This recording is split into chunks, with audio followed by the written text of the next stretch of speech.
What's up, guys? How you doing? So today we're going to talk about Colombia's election, presidential election. It's May 31st, and this one actually matters if you ever thought about visiting Colombia, investing, or moving to Colombia.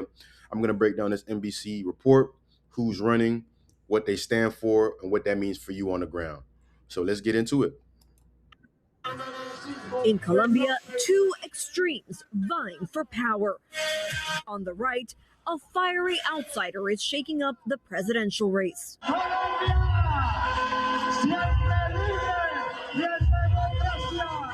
They call him El Tigre, Abelardo de la Espriella, a populist right-wing candidate promising mega prisons in the style of El Salvador's Nayib Bukele. El crimen es el principal enemigo de la libertad y de la estabilidad. All right, so that guy right here, this guy right here, is El Tigre, the tiger, right?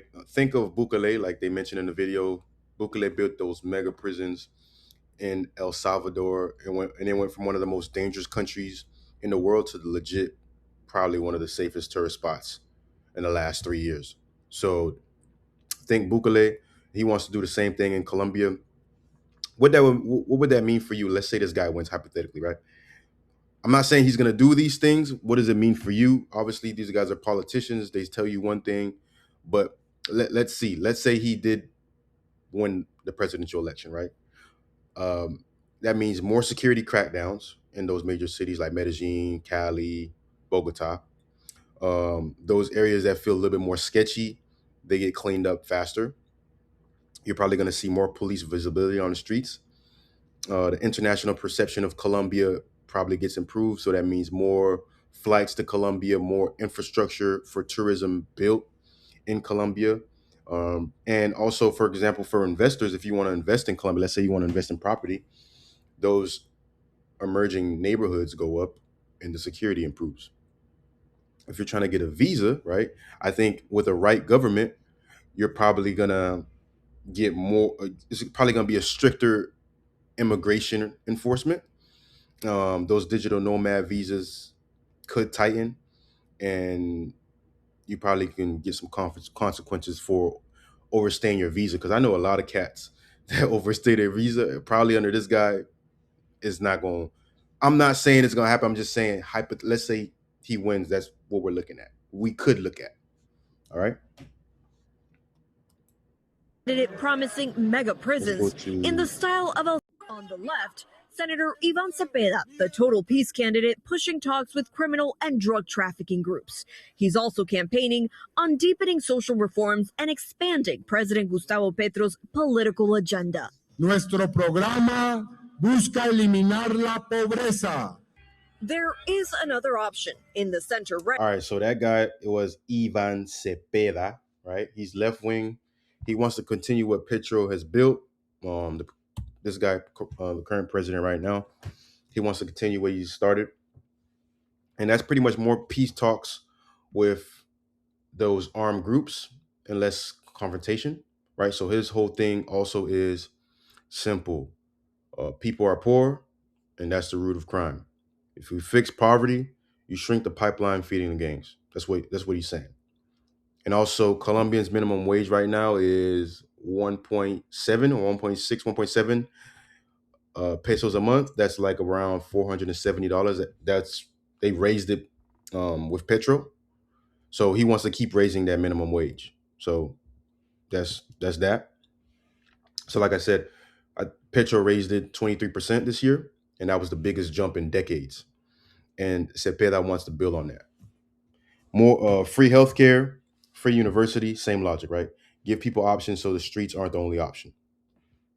And like I said, the security plan is going to be less, it's not going to be military. It's going to be, like I said, the negotiation with those armed groups and encouraging those farmers, those coca farmers, to switch to legal crops instead of locking them up. Okay, so what does that mean for travelers? That means Colombia stays affordable, it stays welcoming, and the Medellin nomad scene keeps growing, right? For investors, the minimum wage increase directly affects the visa income threshold, uh, retirement and pension yeah, retirement visas and pensioner visas are going to now require a higher monthly income for you to qualify for those visas. So that's what that's looking like. Because a lot of my clients, the people that I talk to, that are getting these pensions and retirement visas, uh, yeah, they have to make a lot more money now, or they have to get a lot more money to be able to get those retirement visas. So with a left government, that means more open doors for foreign residents. Digital nomad culture could stay alive, right? But the risk is that when you raise those, those wages, it could fuel inflation and push more workers into the more informal economy. Option in the center right candidate Paloma Valencia, but she's trailing behind, calling for more police presence and military on the ground. Defender nuestra democracia de los violentos. Sergio Guzman, co founder of Colombia Risk Analysis, says Colombian politics have long been shaped by war and peace. The issue now is much more diverse. It's about continuity or change. Gustavo Petro as a figure. The country's economy is under. All right, so that was Paloma, right? She's center right. She's a senator, lawyer. She's backed by the former president Uribe. Uribe was the president from 2002 to 2010, and under him, crime dropped, the economy grew, and Colombia opened up to tourism for the first time in decades. So that's why people can say, because of Uribe, that's why the boom of digital nomad scene in Medellin or in Colombia is now, right. So same philosophy, strong security through the system, not necessarily the mega uh, prison shock treatment like De La Esprella, but a little bit similar. She's trailing in the polls, like they said, but her voter runoffs, yeah, her voters matter in the runoffs, because there's going to be a runoff. I don't know if she makes it to the next round, but yeah. So whoever she endorses in June 21st, because it doesn't look like she's going to make it, that's going to swing the election for sure. So a win for her. For travelers, that means more businesses are going to supposed to be investing into Colombia. So more competition means better hotels, better infrastructure, more flight routes, better prices for you. And if you invest in Colombia, she wants to restart that private oil and mining investment, more business friendly, less regulation, and more foreign money flowing in. All right. So for visa, also, this means a closer relationship with Washington for Americans, right? Which means a smoother banking, easier money transfers, and less friction on the ground. And Colombia's voting today, three candidates, three completely different directions. El Tigre, hard crackdowns, Bukele type of energy, type of style. Cepeda, social reform. He wants to deepen what Petro has already started. And Paloma, she's the steady hand. She wants to work through the system. Nobody's hitting 50% today. I doubt it. All right. So June 21st is going to be the runoff. The new president is going to take office. Will take office in August. So what does that mean for you? Colombia is still one of the most affordable destinations in the Western Hemisphere, compared to Europe, compared to the Caribbean. I was just in Costa Rica. Oh my goodness, Costa Rica is expensive. I want to see what's the most expensive country in Latam. I would like to, I would like to think Costa Rica is top three, or probably the most expensive. I'm trying to think.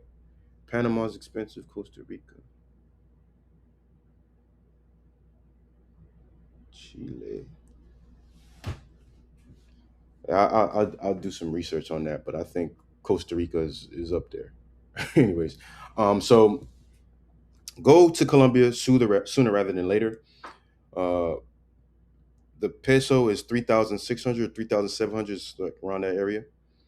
It used to be 4,600 not too long ago. I mean, the dollar has been weakening a lot. So, yeah, Colombia's only getting more popular, more expensive. But I think you should still go. Like I said, it's still one of the most affordable countries. So I'll be tracking the runoff in June 21st. If you guys have any questions, drop it. Like, comment, subscribe. See you guys in the next video.